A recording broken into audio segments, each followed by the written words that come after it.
And welcome back, ladies and gentlemen, to the LPL broadcast here in English on Twitch TV. See the breakdown of the previous game, number 1 in this best of 2 series, 1 to 8. As far as turrets are concerned, the big objective play is working out for Starhorn Royal Club. And the MVP of game number 1 is Korn. Finished game 1 with a 12-1-5 score on his Fizz. Very, very different than the last time we saw him play it versus World Elite in the game that they did lose. 507 GPM. Guy was making money across the map. So great performance by Korn and just really across the board by Starhorn there in game number 1. Yeah, and Insec made the decision after he realized the bottom half of the map was warded to focus some attention on Korn, to give him a little love, and he took off for the team. So that was probably a good decision. It's true. It's like he's a flying fish because he took off, and well, he just kind of his trident was a trident that pierced the heavens, or at least it pierced World Elite Academy, and they did not like the specific location of where Korn chose to pierce them. He did it many times and hard carried the game out there. Incredible damage and great early game focus. It was a little bit back and forth. Insec had one like really bad gank in top lane where Soas was able to turn it around and even kill Insec. So a little bit of shakiness early on, and if World Elite Academy can capitalize on that, well, they're gonna have to capitalize on it with a capital K, because that's pretty much the only chance they got that game to get an advantage, because once the first dragon went down, after the first 15 to 20 minute mark, it was just all Starhorn all the way. And World's Elite Academy was playing a very reactive style, but some of their reactions were a little questionable. Like you said, Soas had a really good turn on the top lane, and he was farming well when Insec was showing in lanes, but he didn't make a lot of plays to try to get the gold onto his teammates. And also when Starhorn started making the plays around the mid game, started taking advantage of some of these itemization power spikes, World Elite Academy just really struggled with vision control and trying to find any sort of pick or advantage to try to get back into the game. So in order to do that, they need to be more intelligent about when they're going to ward, more intelligent when they think they have a pick, and hopefully they won't be in a position where they're trying to come back from behind again if they intend to win the second game. Yeah, they definitely don't want to have to do it coming from behind. That's really never been World Elite Academy's strength. Maybe back in the days when they were dominating LSPL, if they got behind, then they could bring things back. But it's a whole different caliber of team. And more than that, just the different caliber of players. You saw so many of these late game fights where it was less the carries and more just the engage. Insec and Zero just knew exactly how to start the fights and how to keep their carries alive and just really set them up for maximum damage. So really exciting to see just such precise, calculated play from Starhorn Royal Club, even if they didn't necessarily exhibit it in the first few minutes where Soas was able to come back. And I guess on that note, some very patient, very calculated play from World Elite Academy, specifically Soas and SMLZ, both had illustrations of maybe some... I don't know. They looked like they were getting ahead. They both picked up very early kills in their lanes, but just weren't able to do very much off of it. Yeah, and I think right there we have the difference in some of the experience of the shot callers making the proactive plays and calls between Starhorn Royal Club and World Elite Academy. Insec able to make much more proactive, much more decisive plays, knowing what to do in particular situations, whereas UJ, who's been away from the scene for a while, his team obviously wasn't as together or as decisive in terms of the plays that they were making in the early game. Talking about decisive plays, I'm looking in the audience to see whether or not we have like a huge bias as far as like fan signs are concerned. A lot of times during the break in between games, they'll give away like cool prizes to people who are oh my goodness, I want that OMG hammer. It looks like so fun, but it also looks like it would break pretty instantly. So my OMG hammering wishes will probably never be realized. Although OMG has been hammering teams all season long. Chinese fans kind of going crazy while we wait on the game to be set up. So we're just having a little bit of a break in between games while we continue getting things set up. So bear with us on a little bit of a delay before we hop in here to game number 2. So I guess we can also talk about the game after this one. This is going to be a second game in our series between World Elite Academy and Starhorn. But coming up after this, it's OMG versus LGD. And to be honest, OMG have kind of been, they're like out of cycle with World Elite. Like World Elite will look like a little bit of a slump and then super, super good. And then now currently in another little slump again. But OMG, especially when they had Neymar on the team for a while, it was not looking good for our overlords at the top of the standings. But ever since getting the team back together again, they brought it in, huddled together, and have been looking incredibly strong. So as expected, a victory as Starhorn is versus World Elite Academy. OMG should have a pretty good spot against LGD. But enough about that. We're into champion picks and bans for game number 2. Starhorn Royal Club versus World Elite Academy. And do we see a fizz ban here, Kelsey? It looks like that question has already been answered for me. We do see a fizz ban. Otherwise, very similar bans. We see the Braum ban coming.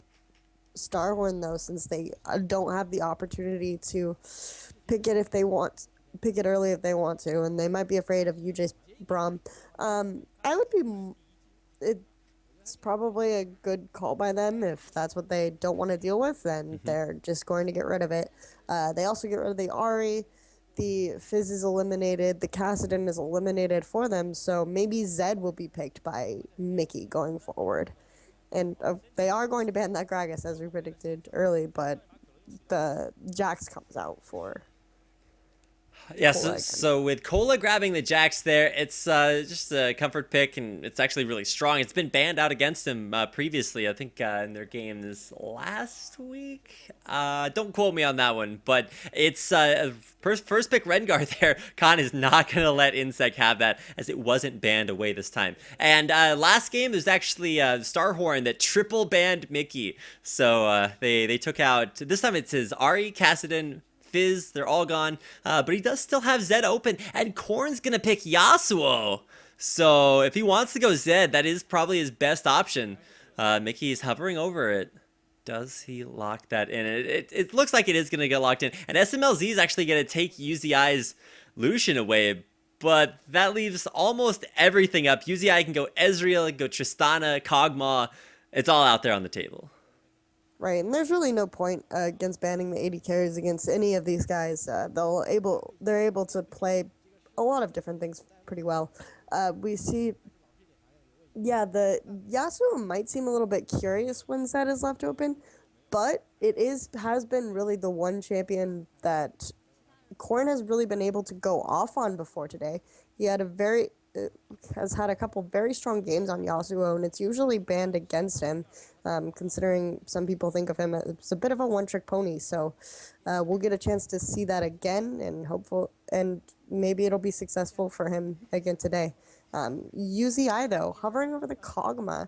The Kog'Maw Nami has been a very successful pickup for Starhorn Royal Club. Before, they've also run it with Lulu. Really what UZI wants with that pick is just something to reset his positioning. But as I talk about it, he locks in the Corki. Yeah, and he was hovering over Corki there for a second, too. You were talking about resetting his positioning. Well, you just throw down Valkyrie, and it'll reset that for you. Kog'Maw a little immobile and really vulnerable to Mickey just, getting on top of him and not having a way to get away from that. So Valkyrie's one way to do it. Of course, you've got the flash there, and a lot of CC from Nami should help him out if it's, if they're just dual lane getting ganked. But... Mickey is on his Zed. They show the win rate. It's up at like 56% in LPL. So that's a pretty good stat to have on your side. Keep in mind they also have Rengar, so a very aggressive sort of come out the shadows and jump on you for a lot of burst damage. The only problem is that requires like being proactive. And in the last game, it was all Starhorn all the time.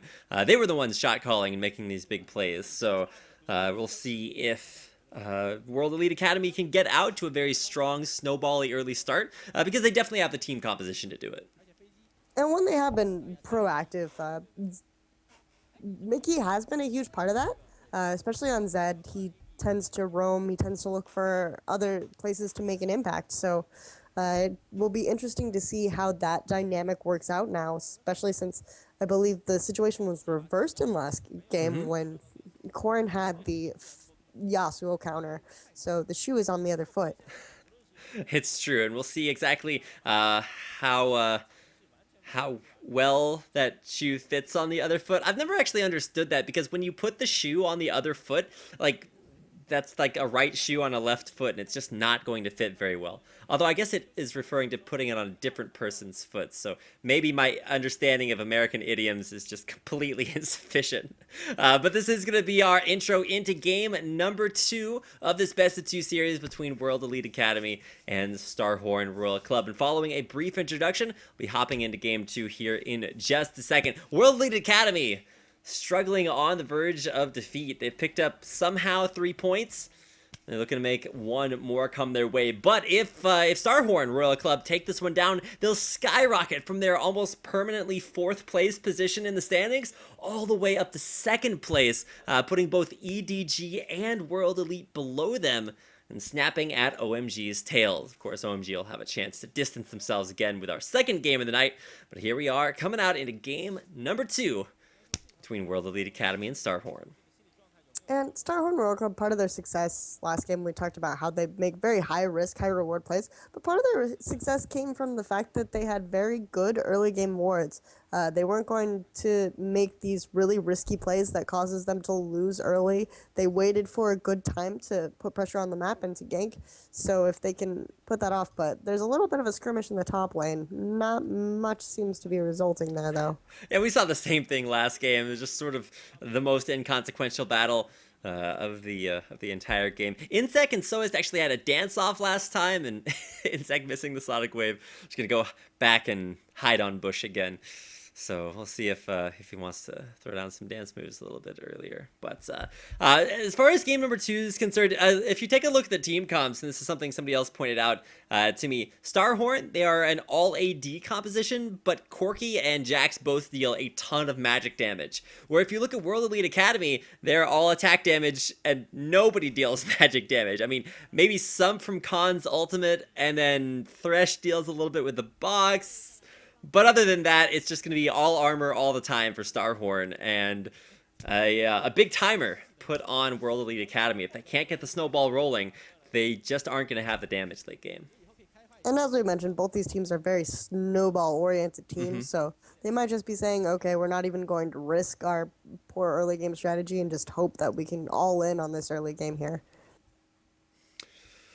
And that is the strategy that World Elite Academy have employed many of their games. They just said, look, we're going to win this game in 10 to 15 minutes, and if we don't, well, then that's on us. So if they do get an advantage, they have been able to snowball it into a lead previously, so don't want to count them out, but already you can see UZI and Zero just poking down UJ and an SMLZ, and that's with the sustained advantage on their side. So Soas coming in here, comes out the bushes there. Corrin is not in a good spot, but Mickey is going to take a lot of damage here. Corrin is just nowhere to run, nowhere to hide. Gets the knockup, but it's not enough. Soas there for the assist. First blood goes to Mickey.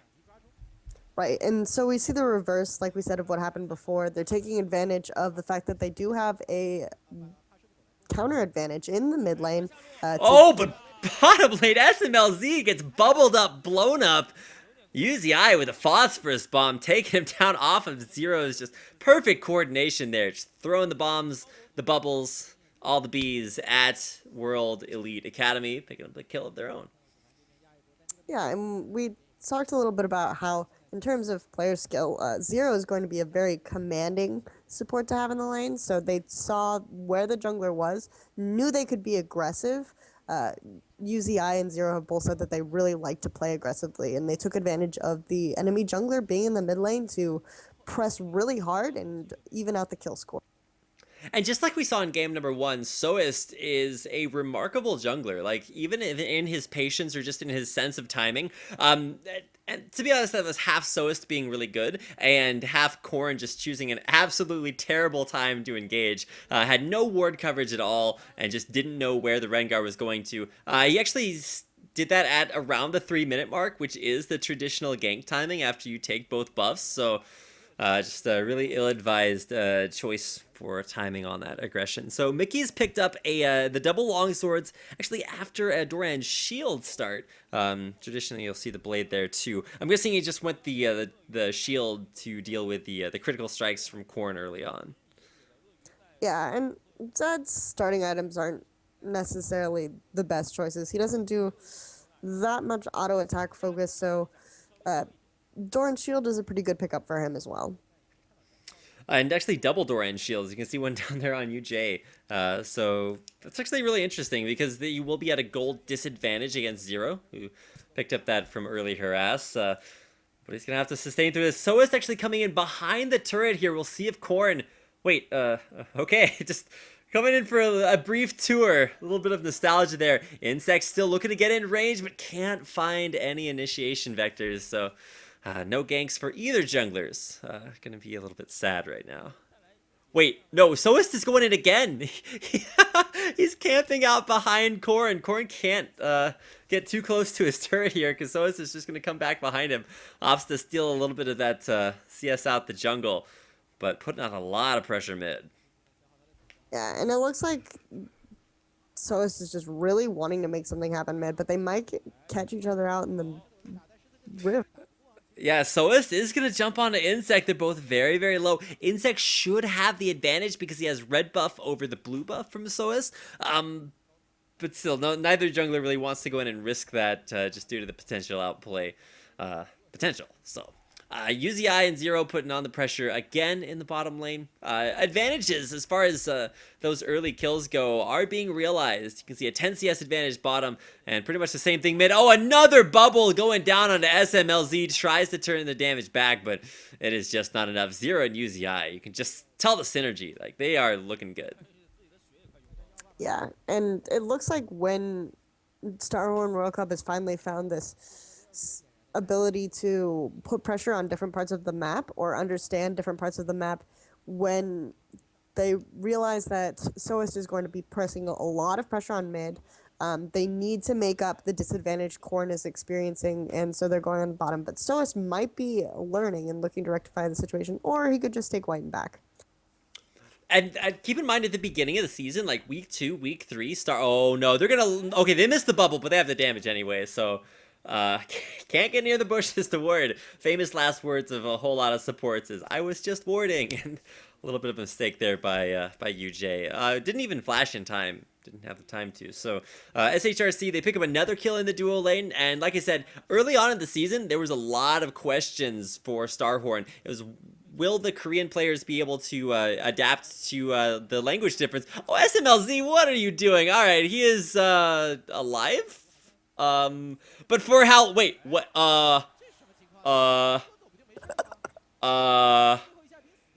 let me turn things over to my wonderful co-caster, Kelsey Moser, for some deep analytical insight into what on earth UCI just did.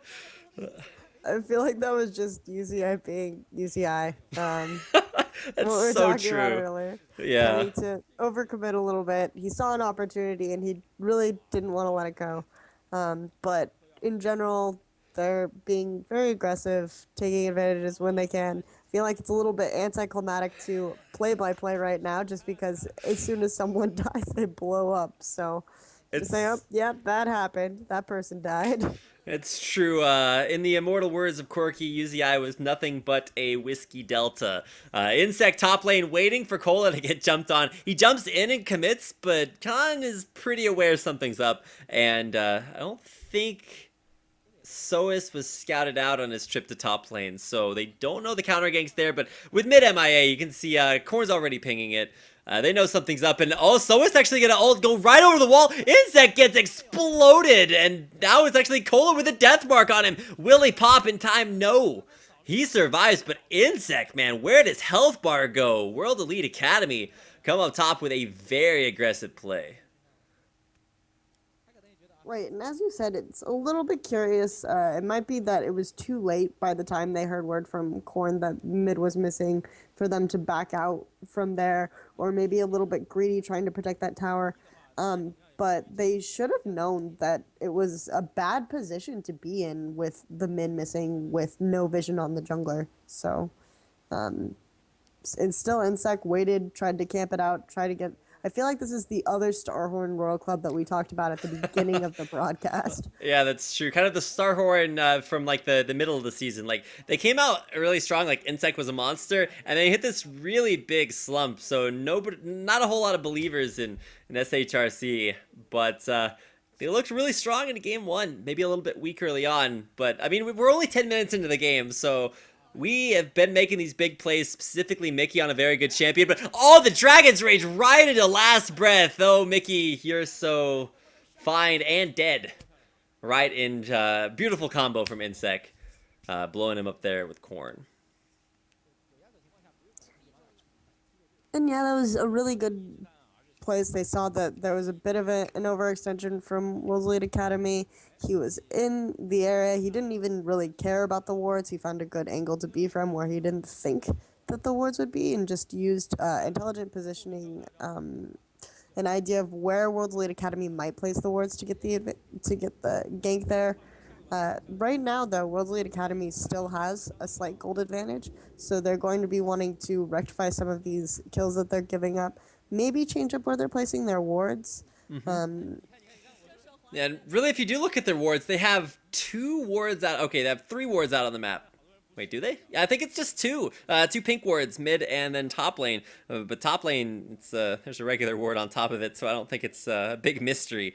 Both teams know where that's at. So yeah, really non-existent ward coverage from World Elite Academy. They don't know a whole lot of what's out there, but they're the ones proactively making the play. Got Death Sentence down in the bottom lane onto 0. He's gonna get pulled in, and Mickey's all the way top lane. This is not gonna be good for Cola. She's gonna get shoved underneath the turret. Khan's taking it up, has the dominance down, and holy, where did he go?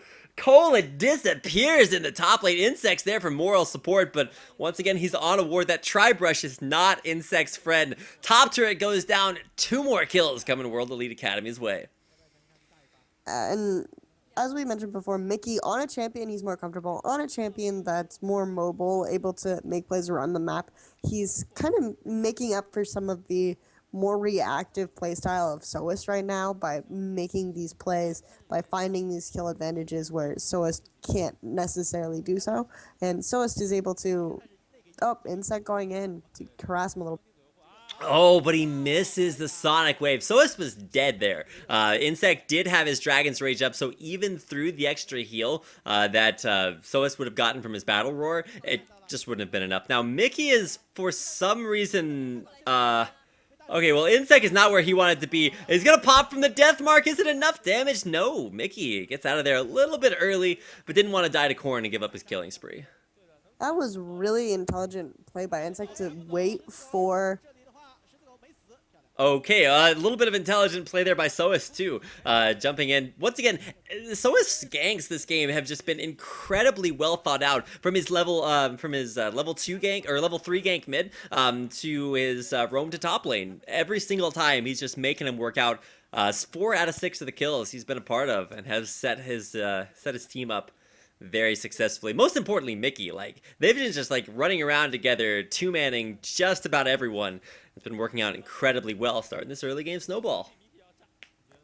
And the only thing that I would like to highlight there from Insect is that he waited until Mickey was about to pursue him over the wall to get the Sonic Wave to the ward, and knew that Corn was there waiting for him. So that was pretty smart. Of course, World's Elite Academy was able to turn that around with Soist waiting in the wings there.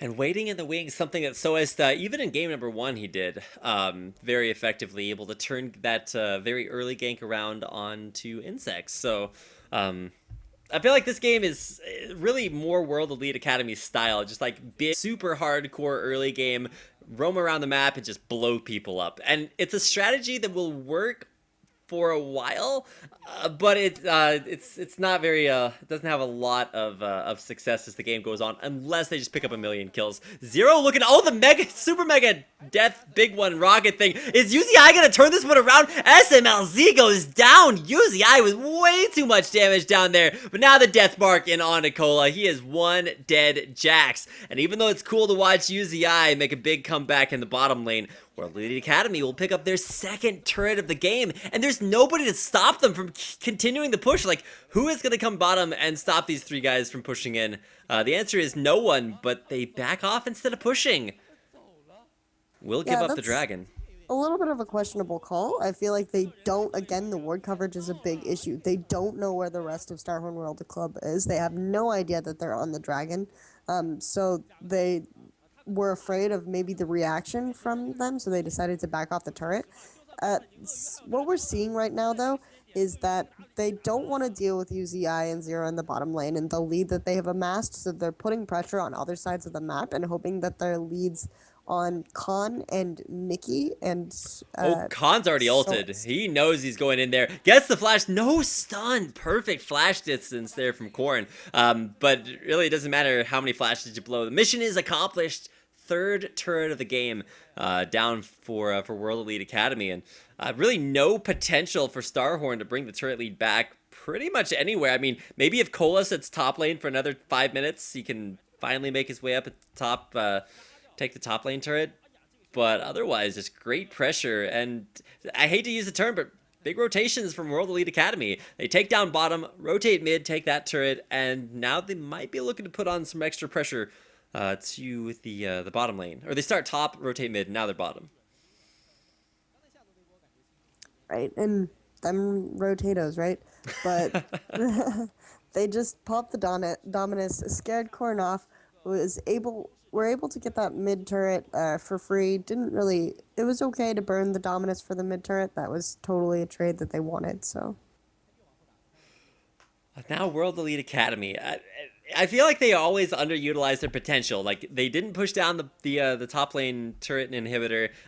They have all of this advantage. They have a 5-1 Zed who can run around the map and kill just about anyone. But it's all about like what you do with the advantage that you have. So Khan's huge. He can push down top lane. I don't think Cola can 1v1 him at all. And Mickey God is a god looking to make these rotations, but it's all about like choosing the options. And currently it looks like they're going back to the top lane. Now Corrin is there, and I think he understands that it's going to be a 2v2 or probably a 3v2 with Soas there behind. So WEA Academy trying to push in. It's interesting to me to see that they choose to push the turret when they know that there's two people there defending, rather than trying to do it when they don't know there's anybody there to defend. So well, they have vision of the people on the map. They know bottom lane was. We saw the ping going on. Mickey dove over the wall there as Soas went in there too. He actually lands the empowered Bola Strike on Nicola, but Insect's got the Insect on to Soas, taking him out there, showing him who's boss in the jungle. Insect at least finds one kill coming back for Starhorn Royal Club, but Corrin is dead for another 15 seconds.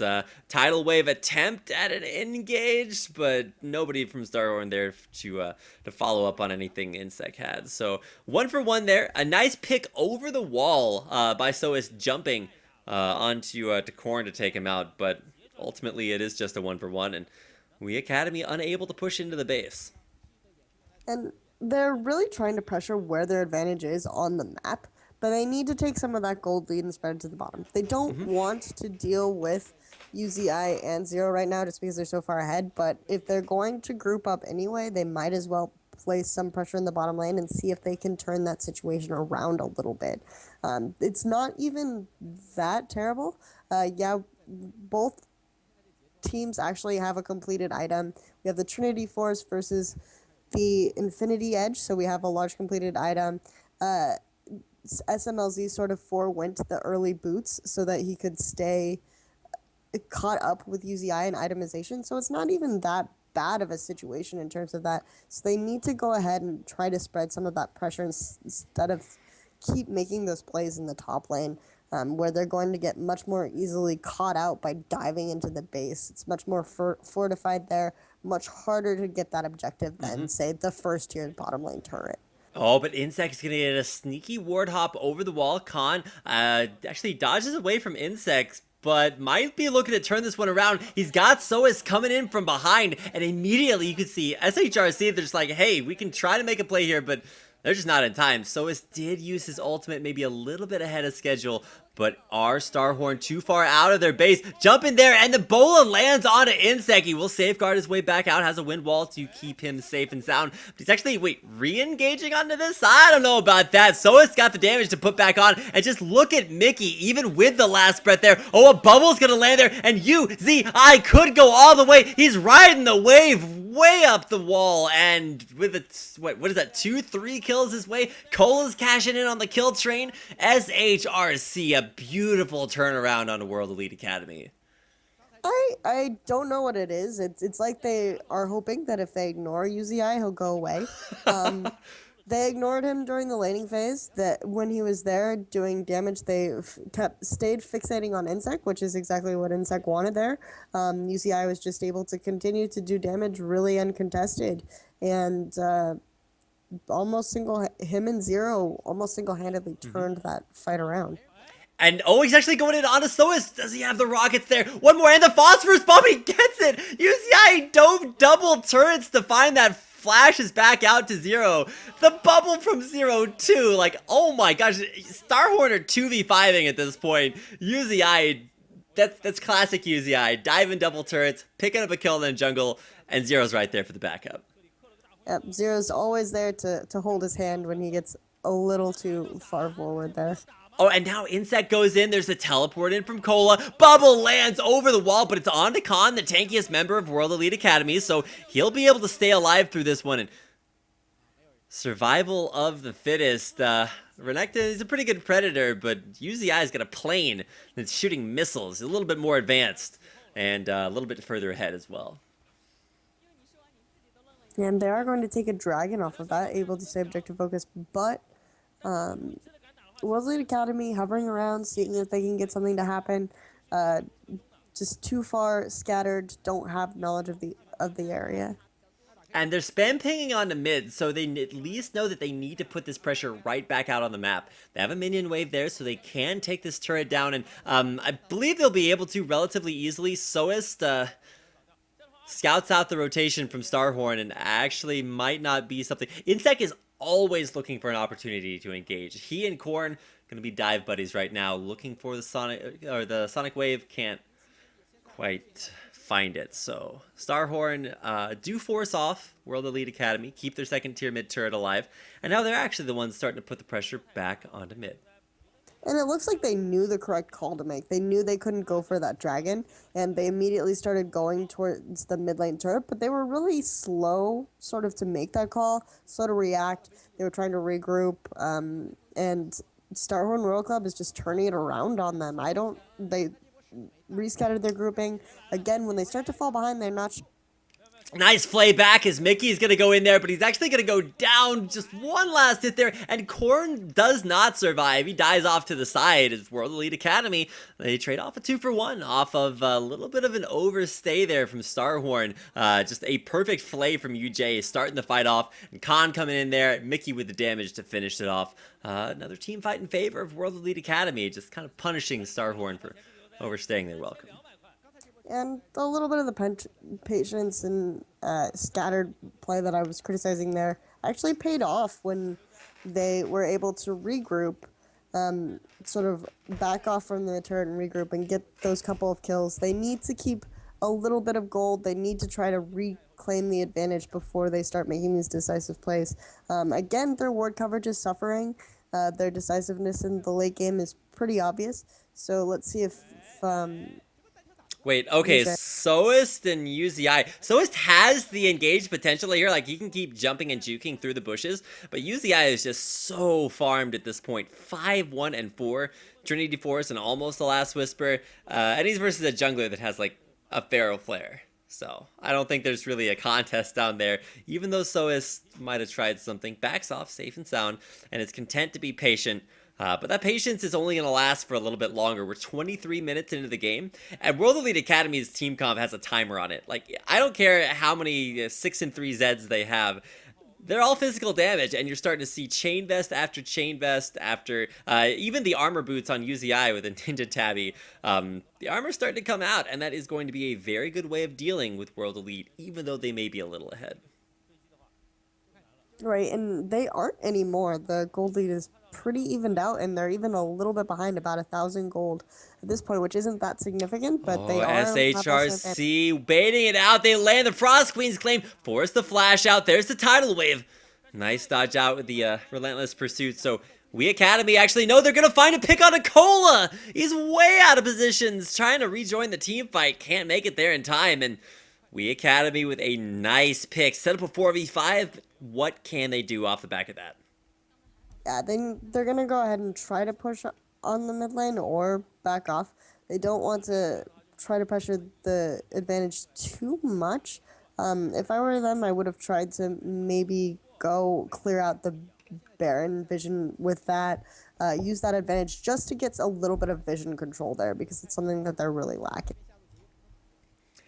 Yeah, that is a a big deficit that they have. And to be honest, they've had it all game long. Insect clearing out another ward. He's going to actually hop over the wall to Baron. Gets locked up, but just barely escapes. That's being beset on all sides by World Elite. SMLZ dashes over the wall, takes out the ward, and takes a lantern back out. But there is still a ward there for a little while. Starhorn, with at least good warding there, and look at the deep wards on the upper side of the jungle. Like, Starhorn in control of that top half of the map. And I'm not exactly sure what World Elite Academy, they are putting down a lot more wards than they had last time. We do see a little bit of vision on the bottom side of the map, but the issue is that really the bottom side isn't where the plays are going to be made. Dragon hasn't been up for a while. It'll be up in a minute, but by then the wards might be not very good anymore, and they're just kind of struggling to find a place to put wards, to find a place to get those picks, and a little bit of counseling there from Coach Hero could be of use to them in the future. Oh, definitely, and he's a big asset to both teams, like you said. Now, UJ gets the flay, and the death sentence through the minions, too. Does get bubbled up there, has to flash out, so he's going to stay safe, but Khan already using his TP. Of course, the same thing from Cola. Both teams wanting to start the fight, but, excuse me, who's going to be the one to do it? Insec.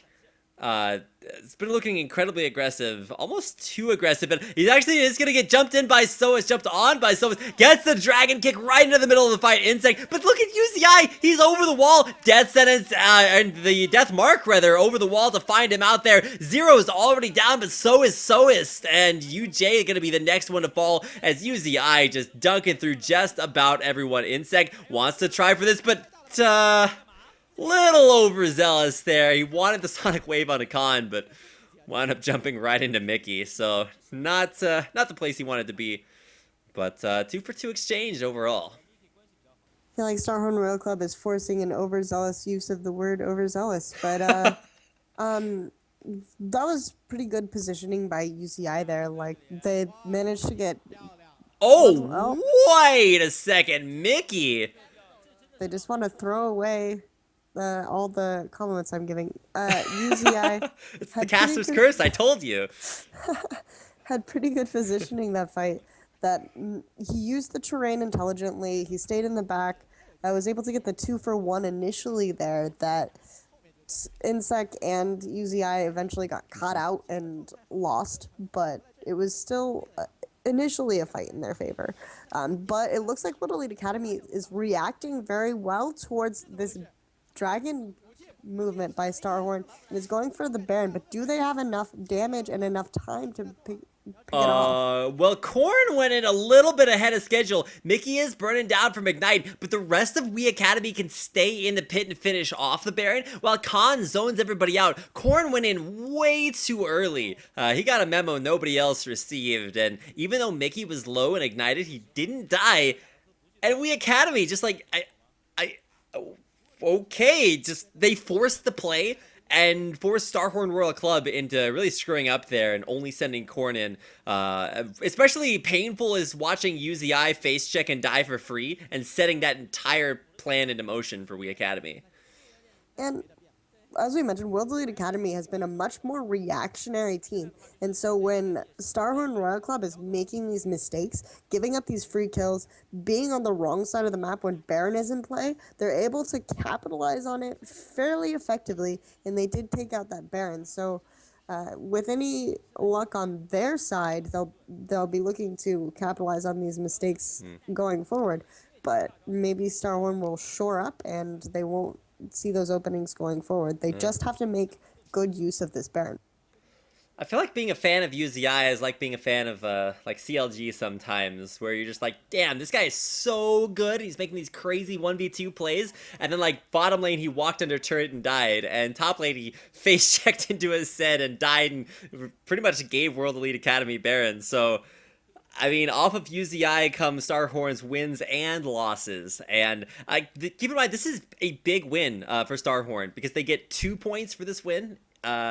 If they lose, they only get 1 point. So this is second place on the line for them. But World Elite Academy, I mean, really, they have nothing to lose here. They're just playing all out, 10, 3, and 5 for Mickey. And at some point, like, you just have to think to yourself, don't feed the Zed, don't face check, don't do all these dangerous things that wind up getting Zed fed. But Starhorn is doing all of them, and maybe wanting to buckle down here coming into what could be their second place spot slipping away from them. And we talked about some of the armor coming out, but the Ninja Tabbies are not going to do that much against the huge burst damage coming out from Zed. It's going to block maybe some auto attack damage, but it's not going to be that helpful versus Zed specifically. So he's still able to get onto those squishy targets on Starhorn Royal Club side. One more auto attack is all this turret takes. Okay, 2 more. SMLZ takes it down, and the split pushing role has been taken over by Mickey, just because there's nothing Cola can do against him. Maybe Counter-Strike is a good way to stop a little bit of that damage. Oh, Soas gets bubbled up, but no damage to follow up on that, and the split pushing continues. Even intensifies. Mickey going in with a death mark. He's going to get out there and even using the Living Shadow to get backwards. Baited Corn all the way down bottom. And the death sentence there on a 0. Wave's going to go down, and there's a double knock-up triple as well as more bubbles start to land. Corn's dead, but so is SMLZ. And is there the damage from Mickey to carry out this fight? The answer is yes, of course. Holy UZI. Where's the peel, man? UZI just got dumpstered. Mickey God going in there. Soist, Khan, diving the AD carry. It's working out for WEA. Yeah, and we saw a Starhorn Royal Club diving SMLZ too, right, as you mentioned. But the rest of the team really is where the gold is. The Giant Zed, the focus on the top and jungle early on was where most of their gold ended up being distributed. Whereas UZI... Mickey, he wanted to go for that. He actually could have completed his recall. The minions didn't know he was in the bush, but doesn't still go down. All right, continue your thought. Scumbag Mickey's interrupting you all the time. But UZI just kind of Valkyried in, and maybe we'll get a replay here. So usually it starts out the fight with the Suns. We've got a pretty good disengagement from Zero's Nami. Korn focuses down on SMLZ. UZI is biding his time, but he's not doing a whole lot of damage right now. He Valkyries in. Oh my gosh, that's so painful to watch. All right, so guys watching there, here's a lesson on what Tristana has the same problems when you'll see guys like even like Vasily in North America representing the Chinese scene there. He'll do the same thing on Tristana, just jump straight into the fight. UZI, somewhat questionable decision making there. And now Soa's gonna jump in on Nicola. They bait out the Counter-Strike, and there is the death mark. You can't run far enough. Well, okay, you can run far enough away from Mickey. Death mark's down, and Cola's able to survive, so that is a sign of good things to come for Starhorn if they can at least have somebody split against Mickey and not die. Right, and so just Starhorn is creating opportunities for World's Elite Academy to regain control of the game, and they have. They're continuing to pressure. They're staying in the right position. When they see Starhorn leave the base, they're sort of trying to create that positional moment to get advantage here. And Starhorn kind of emerging a little bit as World Elite Academy go back to buy items. But we can bet that the pressure will be on again, and Dragon will be up soon, so that could be a point of contention, but Baron will be up in a minute, so they're going to start trying to create vision for that. Exactly. And if you go for Dragon right now, that really foregoes any opportunity to set up ward coverage around Baron. And as the vastly superior objective, WEA Academy just going for the gold here. Whereas, look at Starhorn. They're walking straight to Baron. Now, they won't be there in time to do it, but they are there in time to set up ward coverage. And honestly, the ward coverage that Starhorn Royal Club just established around Baron is almost worth more than the gold that we Academy are going to get from Dragon, but aren't going to be able to spend. Yeah, but they set down the woods there, and now they're going back. They're not going to defend them, so it could be easy for World Elite Academy. Oh, and Insec in the mid lane. Got jumped on, taken down to half health, but is still alive. So, crisis averted. Yes, he can live to smite another day. Or not smite, as has been the case previously. But Insect's actually been pretty good about his smites. The question for me is going to be off of Cola. Like, he is way bottom lane. He is so committed to split pushing right now, but he does have teleports. So, teleport's got a 3-second channel time. Can Cola make his presence known there in the fight in time? Because Khan's already going to be there, and WEA Academy, they're setting up, they're using Soas to scout, and he jumps it on to Husey. I know, don't do it, it's not worth it. Corn dies to it, it's a massacre for World Elite Academy. Could you ask for a better pick opportunity? Both carries for Starhorn walk straight into WEA, and this is about as free a Baron as you could ask for. And they are mindful of Cola in that bottom lane pushing up. The pings go back to send Cola around. Insec gets picked up. Alrighty then. Death sentence over the wall there to get UJ back in. Oh my goodness, this is a little painful to watch.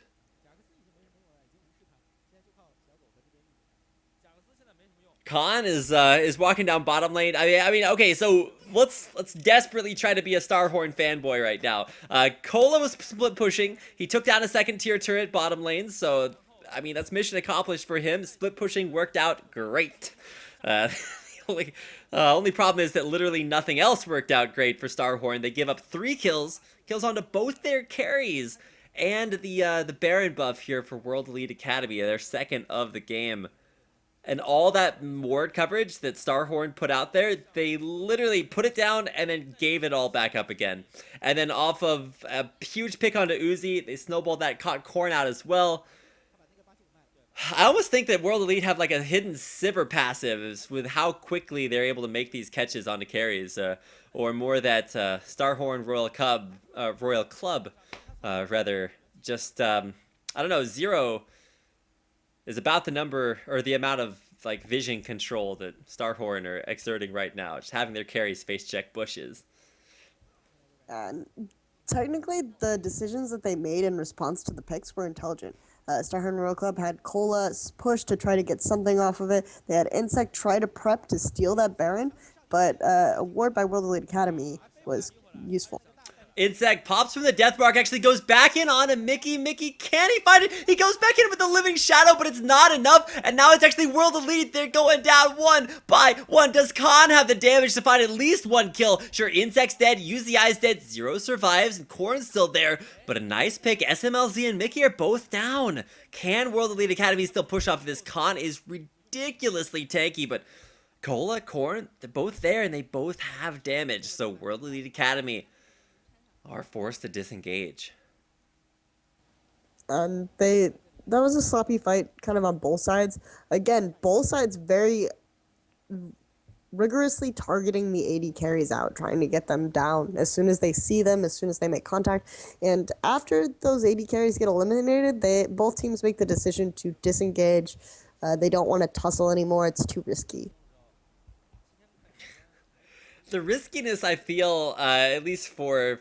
Okay, so both teams have a little bit of a risk. For World Elite Academy, They are a primarily melee-based team composition, and I guess you could say the same thing for Starhorn. But for WEA, they're the ones wanting to push in onto turrets, so they have to get like really, really close, or just play patiently enough to let SMLZ like get forward, poke it down a little bit, and then back out. There's no Trinity Force on SMLZ too, so it'll slow his turret poking abilities a little bit. But for Starhorn, they have to. Their risk, their volatility is whether or not Uzi just explodes off of either Valkyring into the enemy team or getting just dumpstered by Mickey and Soest. That said, SMLZ does have quite a bit of attack speed with that Blade of the Ruin King and the Shiv, so he's pretty well geared towards getting some pushing out the waves, trying to help his teams use the turret in this melee situation that they find themselves in. And so actually really good play here by Starhorn Royal Club to keep their base alive. They pressure WEA Academy off of everything. But, I mean, World Elite Academy, they don't even have to have good ward coverage right now because they know exactly where Starhorn are going to be. They're just stuck in their base, and we taking all the buffs. They got purple, red, blue, everything they could want. All the colors of the rainbow. These are like a rainbow buff, so all three buffs like combine into one when you have all of them. It look pretty cool. But... Be like Captain Planet. By your buffs combined, I am bad positioning from Cola. He runs right into 3, but is able to spin his way to victory back on out of there. Stays alive. Cola showing maybe showing Uzi some lessons on how to get caught out of position and still make it out. I feel like UZI should play like super tanks, or just build like Warmog Sunfire Cape on his ADs, so that if he gets caught out, he can at least make his way back out alive. But Cola did it, scouted things out, so WEA Academy waiting for waves to push in once again. They're going for the 1-3-1 strat right now because they're just desperate to put pressure on the base. The only problem is that this is actually playing very well into Starhorn Royal Club's hands because they just get to wave clear for free, and they have enough of it to keep their base from being pressured. Yeah, and they don't even have that much safe wave clear. Most of their wave clear is on UZI.